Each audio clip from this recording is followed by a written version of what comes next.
ખેરાલુ તાલુકાના મછાવા પ્રાથમિક શાળામાં મામલતદાર પલકબેન દેસાઈના તાલુકા કક્ષાનો ધ્વજવંદન કાર્યક્રમ યોજાયો હતો।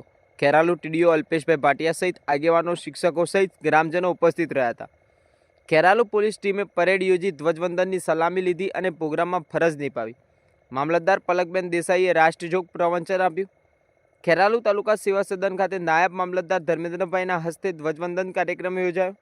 ખેરાલુ હોમગાર્ડ યુનિટ અને જીઆરડીના જવાનોએ ધ્વજવંદન કાર્યક્રમમાં હાજર રહ્યા અને સલામી આપી હતી।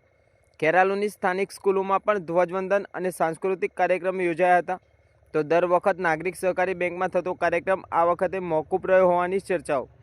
વધુ સમાચાર અને અપડેટ્સ માટે જોતા રહો online TV news. Reporter Farooq Veman, Kheralu.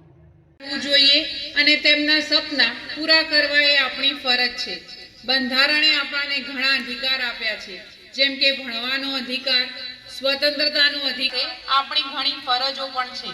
આપણે કાયદાઓનું પાલન કરવું જોઈએ, ખોટું કામ ન કરવું જોઈએ અને દેશની એકતા જાળવવી જોઈએ।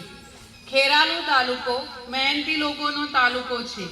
આપણા લોકો ખેતી કરે છે, મજૂરી કરે છે, પરિશ્રમ કરી જીવન ચલાવે છે।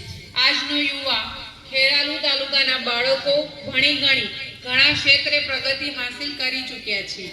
આપણી સંસ્કૃતિ, પરંપરા અને રીત રિવાજો એ આપણું ગૌરવ છે।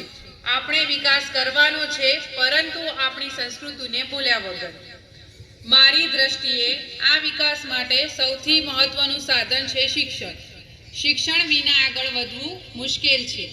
ખેરાલુ તાલુકાની શાળાઓ આપણા બાળકોના ભવિષ્યનો આધાર છે। આથી હું માતા